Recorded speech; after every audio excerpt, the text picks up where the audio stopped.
Olá, eu sou Bruna Magalhães Garner, advogada do PG Law, e esse é o PG Talks, seu podcast semanal sobre governança corporativa. Em continuidade à série sobre diversidade de gênero no ambiente corporativo, hoje vamos conversar com Amanda Ferreira, gerente de diversidade e inclusão na Via, dona das marcas Casas Bahia e Ponto. Amanda, antes de mais nada, eu gostaria de agradecê-la e dizer que é um prazer enorme tê-la aqui conosco hoje, encerrando essa série sobre diversidade de gênero e governança corporativa. Obrigada. Eu que agradeço, é um enorme prazer também estar aqui com vocês. Para começar, vamos falar um pouquinho sobre você. Conta um pouquinho quem é você, qual é a sua formação, o que você faz hoje lá na Via como gerente de diversidade e inclusão. Nossa, Amanda, tantas coisas, né? Mas eu sou uma mulher negra, de pele clara, né? Hoje, para quem tá só me ouvindo, eu tô usando óculos, tô de trança, né? Uma blusinha preta com bolinha branca. E sou a filha de um homem branco e uma mulher negra, né? Da periferia da Zona Norte de São Paulo. Então, todo esse contexto me levou talvez para o caminho que hoje eu estou dentro dessa jornada, né? Eu sou formada, pasmem vocês, até minha formação ela é diversa, porque eu tenho duas formações. Primeira em tecnologia, passei um tempo trabalhando com hardware, num ambiente extremamente masculino, né? Depois eu migrei a carreira para administração e finanças e fiz pós-graduação em finanças. E aí chegou um determinado momento da minha vida em que eu, na minha vida particular, eu já atuava dentro de movimentos sociais por conta muito do contexto da minha família, né, voluntária e muitas coisas, mas teve um momento em que, quando minha primeira sobrinha nasceu, que começou a criar dentro de mim um desejo de que eu precisava fazer algo maior do que eu estava fazendo, né? E que esses espaços, eu já estava, né, dentro do mundo corporativo, e que esses espaços eles podiam ser diferentes para aquela menininha que estava chegando no mundo, né? E aí eu resolvi fazer uma transição de carreira e juntar o que eu sonhava e o que eu tinha como propósito de vida no meu universo, no meu tempo de trabalho. E aí comecei atuando primeiro na área em fundação, né, em organizações assim. Depois eu fui para a área de sustentabilidade. E isso eu estou falando há quase 7 anos atrás, né? E em sustentabilidade já com essa ideia de trabalhar os temas de direitos humanos que envolve a diversidade como um todo. E de lá nasceu esse primeiro grande, né, virada de chave da minha vida. E também uma virada de chave no mundo estava acontecendo. E olha que interessante, né? Porque não foi nem proposital, mas eu acho que eu também fui levada por todo esse contexto que estava acontecendo do mundo, das pessoas pedirem mudança. E estava eu lá, né, começando isso. E eu comecei essa transição dentro dessa empresa que é a Via, né, que é uma empresa gigante. Eu costumo dizer assim que ela é transcontinental, porque ela é físico, é digital, é lojas, é sites. Ela também é uma das maiores malhas logísticas da América Latina, né? Tem aí um conglomerado, ainda mais agora depois da pandemia, né, gigante no que tem de tecnologia, então startups chegando, então uma série de coisas. E foi dentro dessa empresa que eu comecei, né, a trabalhar com esse tema de diversidade, que depois eu vou contar um pouquinho como é que foi toda essa trajetória. Bacana, Amanda, legal, bom saber se estava sincronizada com essas mudanças, né, do mundo. Muito bom. Bom, então pegando o gancho do que você falou, será que você podia falar um pouco sobre quais são as iniciativas que a Via hoje tem para promover a diversidade, equidade e inclusão, em especial em questão sobre a questão de gênero dentro da empresa? Falo sim. Nossa, isso é bem interessante, né? Eu acho que nessa jornada, eu gosto muito de falar assim de jornada, né? Essa jornada, a partir do momento em que a gente começa a trabalhar o tema de diversidade dentro da companhia, você vai tendo uma curva de maturidade e aprendizados, com erros e acertos, né? A gente está dentro dessa jornada, e uma das coisas que a gente percebeu foi de que no primeiro momento você fala assim, é diversidade, é trazer todas as pessoas que são diferentes para dentro de um único espaço. Depois, num segundo momento, você percebe que não basta apenas as pessoas estarem, né? Elas precisam ser reconhecidas como elas são, elas precisam se sentir à vontade para serem quem são. E aí você percebe, enquanto companhia, o quão isso é desafiador. Não deveria ser, né? É até simples no dia a dia de pensar isso. Mas por conta, né, do contexto social em que a gente nasceu, que é estruturado, né, no machismo, no racismo, na homofobia, em uma série de coisas. E eu falo assim que são coisas que a gente aprende, que é muito daquela palavra que algumas pessoas já ouviram, né, dentro do mundo corporativo, que é o viés inconsciente, que é a construção da nossa mentalidade de como a gente vê o mundo e a gente enxerga o mundo dentro dessas bases. Então, até nas canções de ninar, lá na barriga da mãe, a gente já veio construindo esse nosso imaginário, né? Então, quando a gente chega no mundo corporativo e se depara com coisas muito diferentes do que você veio construindo na sua estrutura, de quem você dá aquele choque. E aí você percebe que não se trata só de falar e trazer a diversidade, mas se trata de como você constrói ali um ambiente em que seja a pessoa negra, não negra, com deficiência, sem deficiência, né? Enfim, todas essas pessoas, elas precisam conviver de uma forma saudável, né? Então, esse foi o primeiro aprendizado, né, que a gente teve dentro dessa jornada.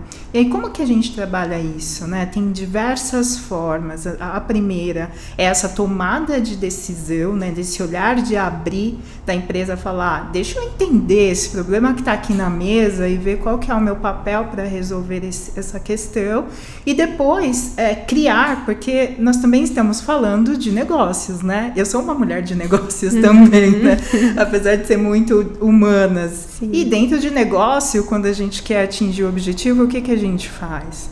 A gente cria métricas, a gente cria processos, a gente cria políticas, né, para que a gente chegue no objetivo que a gente deseja, né? No mundo corporativo é assim para tudo, de vendas, né, a outros projetos gigantes. A diversidade não é diferente, né? Então, se a gente tem ali um objetivo claro e entende como um compromisso, a gente cria metas. Então, se criou metas, se olha para políticas e processos toda vez. Então, isso também é uma coisa, né? As pessoas perguntam assim, existe uma receita de bolo nessa trajetória? Não. Cada empresa, ela é única e as empresas têm as suas pluralidades e a sua cultura também. Isso tem que ser levado em consideração. Dentro desse cenário, você olha para políticas, processos, o que precisa mudar. Tem um outro espaço muito importante, que é o espaço da educação. Então, eu comecei falando aqui sobre os nossos vieses, né, e que as pessoas, elas vivem em suas bolhas, né, e tem aí todo o seu histórico, e a educação, né, o letramento, né, racial, né, o letramento de gênero, você entender as histórias dos outros faz com que você entenda o porquê que a empresa, de repente, está fazendo um processo seletivo mais intencional para um determinado grupo, porque que a empresa está trabalhando, né, uma política em que inclui, não, por exemplo, a gente pega a política de gênero na questão de maternidade e paternidade, ainda num todo tem muito desafio, né, tem muita oportunidade de evoluir, mas há um tempo atrás só se considerava a mãe dona desse processo. Por quê? Porque a gente, enquanto sociedade, fala o quê? Se o filho tem um problema, para quem que eu corro? Pra mãe. Pra mãe, tudo é a mãe, né? E o pai dessa criança, mas não fala, e a mãe dessa criança que não cuidou dessa criança, né? Sim. Então, esses costumes, eles se refletem dentro da companhia, até na hora das políticas. Então, as políticas eram voltadas muito para as mães. Então, como é que a gente muda uma política para trazer aqui uma liberdade maior de flexibilidade para essa mãe, para ela se sentir segura na hora da licença, né, por exemplo, desde o começo em que ela avisa a companhia que está, né, que está chegando uma vida nova no mundo, como vai ser esse processo até o final, até quando ela volta. Então isso é olhado, e é olhado também para o homem, que também tem uma responsabilidade quando a gente está falando aí da chegada de uma criança. Aliás, eu costumo dizer que não é só os pais, né? A sociedade como um todo, ela é responsável por esse ser humano que está chegando, e quando eu falo de sociedade, eu também estou dizendo que as companhias, elas também são responsáveis. Então, criar políticas que ajudem nesse desenvolvimento, né, para que essa pessoa ela cresça num ambiente mais saudável, é fundamental. Então, a gente estendeu, por exemplo, a licença paternidade, né, este ano, e não só isso, nós fomos além, porque isso é uma coisa também que é uma discussão que acho que há 2, 3 anos, se eu não me engano, mas aqui quem está ouvindo a gente depois pode mandar lá qual que é o tempo exato disso, mas até então não se falava dos casais homoafetivos, né? E hoje a gente também está nessa construção do que é gênero, né? Até então era homem e mulher, não. É muito maior que isso, né? E a gente começa também, dentro dessas políticas, a considerar casais homoafetivos também dentro, por exemplo, dessa política de licença paternidade e maternidade, né? Muito bacana, Amanda. E como você acha que o mercado tem encarado isso? Acho que quando a gente olha, né, para o mercado como um todo, as 500 maiores empresas, falando agora, né, especificamente da liderança de mulheres, tem muito ainda oportunidade pela frente, porque tem uma questão, né, que a diversidade, mas não só a diversidade, a inclusão trabalha, que é você trazer, você já deve ter ouvido, Bruna, que as mulheres estão dentro dos grupos, como é que eles falam? Minorizados, não é? Isso. Só que nós somos 52% no Brasil. Sim. Não é o menor, né? É um dos maiores grupos do Brasil. Não somos minorias, somos minorizadas em alguns espaços. Exato, somos maioria, na verdade. Mas quando a gente olha para as 500 maiores empresas, nos cargos de liderança nós somos minorias, né? Então, aliás, em todos os cargos onde você tem um poder, né, ainda essas mulheres elas não fazem parte. Então, enquanto mercado, existe ainda muita oportunidade para que as mais empresas percebam, né, o quanto é importante dar esse espaço de poder para que a mulher ela possa também estar na mesa de decisão junto com todos os outros, né? Por que eu estou falando isso?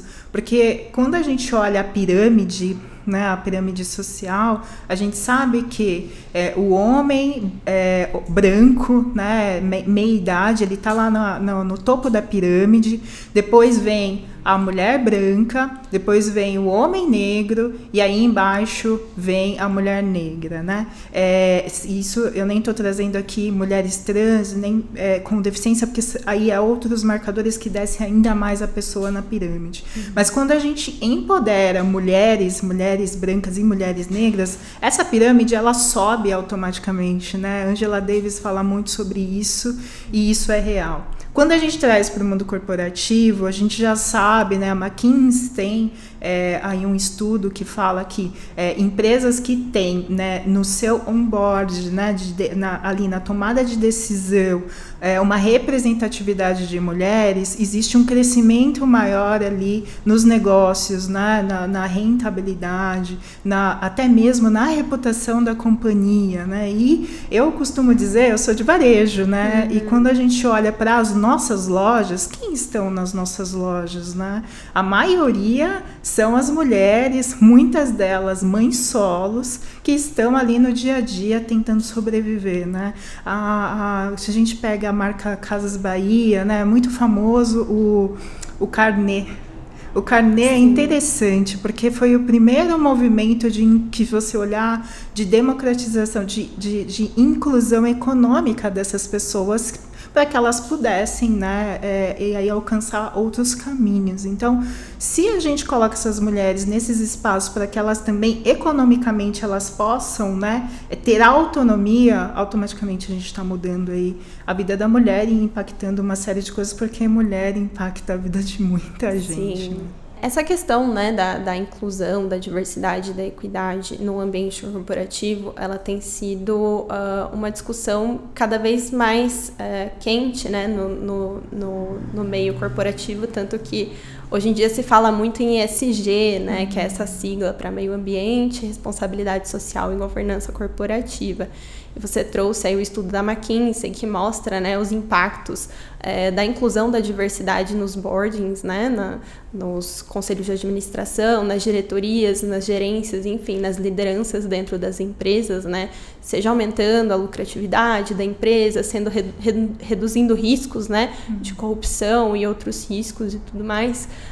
Eu queria que você falasse um pouquinho para a gente sobre esse valor da diversidade e inclusão para fins de sustentabilidade do negócio mesmo. Como que você enxerga isso, considerando principalmente que a Via, né, ela é uma empresa que está listada no Novo Mercado, na B3, que é justamente um segmento da Bolsa onde estão as empresas com os níveis mais altos, né, de governança corporativa, com as regras mais elevadas de governança corporativa, dentre as quais se inclui justamente a diversidade e a inclusão, né, nesses conselhos, nessas diretorias, enfim, nessas posições de liderança dentro das empresas.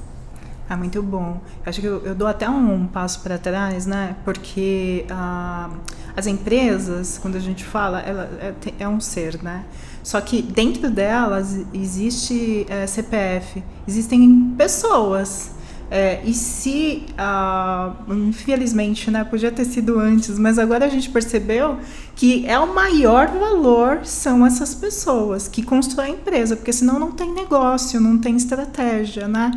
E para fazer isso é necessário que você construa, e é uma construção orgânica, porque a todo momento você vai amadurecendo a cultura da empresa voltada, tendo a pessoa no centro. Então, eu trago sempre esse ponto, porque é aí que você vai trabalhar essa agenda, né, que é a agenda de ESG, que é pensando como que a gente traz a empresa, né, aprende com o passado, né, movimenta esse presente para que a empresa ela tenha ali uma vida garantida no futuro, né? E a gente eu pego exemplo da minha sobrinha Dora tá com 15 anos. E ela, daqui a pouco ela vai ser uma consumidora ativa, ela já é, né? Uhum. Mas ela fala assim, tia, você vai mesmo comprar nessa marca? Uhum. Porque eu vi nessa marca um negócio assim. Maravilhoso. Então, e aí ela faz isso. Essa é a geração do futuro. E se as empresas elas não começarem a perceber isso, ou seja, a centralidade estar no cliente, na pessoa, né? Seja ela a pessoa que está dentro da companhia fazendo a coisa acontecer, ou sendo o seu cliente lá comprando e respirando sua marca, no futuro você não vai existir. E isso tem que estar correlacionado, né, também com o ambiente que a gente vive, né? A agenda, ela é assim, há muito tempo atrás, né? Eu falo muito tempo, não vou revelar minha idade, mas quando a gente pega os Objetivos de Desenvolvimento Sustentável, já se falava sobre isso, né? Pessoa no centro, trabalhando o ambiente, né? E tendo muita transparência e governança de tudo que a gente está fazendo. A agenda é sobre isso. É uma mudança de comportamento para que esse giro aconteça e a gente possa permanecer mais tempo nessa terra, né? De uma forma mais gostosa, mais saudável, né? Enfim, impactando, ao invés de impactar negativamente, né? Quando a gente pega aí tanto do olhar de diversidade, falando de exclusão, a gente acaba, um ato de exclusão faz com que toda uma geração seja prejudicada. Uhum. Assim como se a gente faz um ato de desperdício, de um consumo desacelerado, sem consciência, né, dos recursos naturais, a gente também está aí fazendo um impacto gigante. Então, tudo isso está conectado, né? Aí trazer um ponto interessante para vocês, né, que eu também sou uma estudiosa muito da cultura africana, dos povos, né, e os povos indígenas. E é interessante porque agora nós falamos de ESG, mas a cultura, né, esses territórios, essas narrativas desses povos já traziam isso sempre, né, e vivem isso. E é interessante agora a gente aqui, dentro do corporativo, de uma outra forma, mas falando da mesma coisa, né? Sim, sim, com certeza. E Amanda, para finalizar, ao longo dos anos que você trabalha na área de diversidade, inclusão e equidade na Via, quais você julga serem os principais impactos dessas ações que a Via vem tomando em relação a essa temática? Eu acho que o primeiro grande impacto, acho que assim, né? Na verdade, essa maturidade que a empresa teve, né, ao longo do tempo, teve 3 coisas interessantes, né? A primeira foi perceber que o tema ele é tão importante que ele nasceu em uma área, né? Era um tema dentro de uma área que virou uma gerência. E uma gerência que tem autonomia de dar suporte para que as outras áreas, os outros negócios possam entender ali o seu papel no dia a dia mesmo, o viver a inclusão, né? O viver projetos como, poxa, como é que eu vou considerar acessibilidade para uma pessoa que é surda, como é que eu vou considerar um acesso para quem tem mais de 50 anos, esse tipo de coisa. Então, esse foi o primeiro grande movimento que eu considero muito importante da companhia, porque mostra que, de fato, né, além da gente ter isso como um valor, como um orgulho, né, eu estou falando de um princípio que está até na política de diversidade e inclusão, ali já publicada no nosso site de RI, que tem como princípio o primeiro lá, que é o respeito, né? Eu estou falando disso, mas eu também estou falando, né, que o outro movimento, né, e que eu considero muito importante, é que a partir dessa tomada de decisão, né, de a empresa se posicionar como um compromisso, fez com que as pessoas elas também percebessem e começassem a questionar quem são elas na fila do pão, até pegando aqui um gancho das meninas lá da B9, Sim. Porque eu costumo dizer o seguinte, quando a empresa ela pode se posicionar, pode ter livros, pode ter códigos e uma série de coisas, mas e a cultura pode estar lá, né, linda na parede estampada, aquela cultura que a gente quer, o que não é negociável, mas se as pessoas elas não se comprometerem, aquela que está lá no dia a dia, com isso a gente não consegue evoluir, né? Então o outro impacto que a gente vem fazendo o ano passado, por exemplo, né, mesmo com um ano extremamente aliás, nós estamos vivendo 2 anos muito desafiadores, né? Por conta de quem imaginou viver Covid-19, né? Quem está imaginando viver, né, uma guerra, então, assim, uma guerra maior do que a gente imaginava, mas mesmo com todos esses desafios, para o varejo foi desafiador, mas mesmo assim a gente conseguiu parar e treinar toda a nossa liderança, todo o C-Level, 100% do C-Level treinado em diversidade e inclusão, parou, né, a agenda, a CEO parou a agenda para ouvir as pessoas.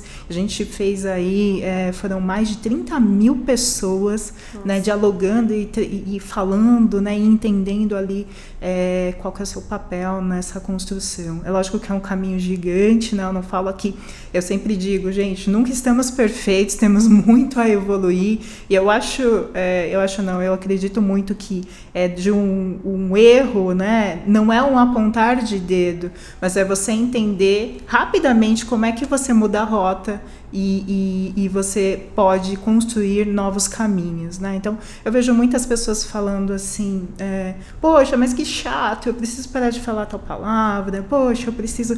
Mas isso é importante. É importante porque está impactando uma vida, e é importante a gente perceber que o além do falar assim, eu tenho empatia, né? É você realmente praticar. E esse praticar é você abrir o coração para isso. Eu estou trazendo isso porque foi exatamente dessa forma que a gente fala dentro da companhia, para que isso se reflita ali dentro dos processos, né? Então, isso foi criado, né, e colocado na cultura. Então, uma cultura que a gente super nova, né, que está sendo desdobrada e que já nasce com esse olhar de uma cultura mais acolhedora, né? Então, isso é bem bacana. E aí o terceiro ponto, que é o ponto de perceber que a gente, enquanto companhia, é capaz de influenciar outras empresas a participar também desse nosso rolê, né? Desse nosso convite de construir um mundo diferente, mais gostoso para todo mundo. A gente começou, porque, imagina, esse projeto há 6 anos atrás, só agora nós começamos a falar mais sobre ele no mercado, né? E aí, muito do lastro que a gente estava construindo internamente, né? Dos processos, os programas que a gente estava construindo, mas também a gente começou, e aí eu falo que é o terceiro, que é perceber que a gente precisa, assim, se você acredita, se você tem compromisso, você precisa falar sobre isso, né, para que outras pessoas também entendam qual que é o papel dela, dê oportunidade para que outras empresas possam participar desse movimento junto com a gente. Então, a gente está dentro do Ano Mulheres, do Fórum LGBTQIA+, né, e outras coalizões, também atuando ativamente para que a gente possa ir junto nessa forma mais coletiva, né? Poder fazer coisas diferentes e bacanas. Ah, muito bom, Amanda. Bom saber que, de fato, a mudança, ela precisa ser coletiva, né? Ela precisa, Bruna. A coletividade, ela impulsiona e dá mais força, né? Mas tem um ponto, que eu já sei aqui que a gente está quase chegando no finalzinho, né? Mas que até acho bacana trazer e que eu aprendi com meu pai e com a minha mãe. Eu sou muito humana, assim, né? E que é o seguinte, muitas vezes a gente deseja o grandioso, né? Vamos esperar o grande, a paz mundial, a paz mundial é lá na ONU, vamos todo mundo se unir. Mas, na verdade, é individual. Porque se você individualmente, sem esperar o outro, você faz uma atitude, você toma uma atitude, e eu falo de atitude simples, por exemplo, tá numa mesa, viu que uma mulher está sendo interrompida várias vezes, se chegar e falar, poxa, deixa ela falar, ou então viu um ato de racismo e você falar, puxa, isso não é legal, vamos conversar, dá para mudar essa situação, né? Se você, enquanto indivíduo, tem essa atitude, né, isso já faz uma diferença gigante, é simples. E aí, quando a gente pensa coletivamente, né, então, o que eu falo é assim, todo mundo olhando para realmente tendo esse propósito, olhando para esse objetivo, essas pequenas atitudes individuais, nessa coragem de se levantar, esse protagonismo, faz com que o grande aconteça. E aí todo mundo fala assim, a mudança que a gente quer ver no mundo, ela parte realmente do que a gente decide fazer, né, naquele momento. Sim. Do ponto de vista individual. Com certeza. Amanda, muito obrigada pela sua disponibilidade em conversar um pouquinho aqui com a gente no PG Talks e dividir um pouquinho, né, dessa experiência sobre um tema tão relevante e necessário de forma tão gentil. Muito obrigada. Eu que agradeço, é um imenso prazer e para mim é uma oportunidade enorme estar falando de algo que para mim é um brilho nos olhos e uma paixão, né, mesmo, falar sobre esse tema. E a gente vai se encontrar mais vezes, com certeza, espero, né? E temos muito assunto e a gente quer ver mais mulheres, né, nas salas, podendo discutir junto e por que não, né? Tá chegando aí, um momento decisivo dentro aqui do Brasil, né, esse ano. Então, que mais mulheres possam também ocupar esses espaços para que criem políticas que considerem aí essas mulheres no centro. Sim, com certeza. Obrigada, Amanda. Eu que agradeço. Um grande beijo. Beijo a todos que estão nos ouvindo. Para não perder nenhum episódio do PG Talks, siga a gente e ative as notificações. Você pode nos encontrar pelo YouTube, LinkedIn, Facebook e Instagram. E também na sua plataforma de áudio favorita, como PGLAW. Em caso de dúvidas ou comentários, você pode nos enviar pelo info@pglol.com.br. Então é isso, muito obrigada e até a próxima semana.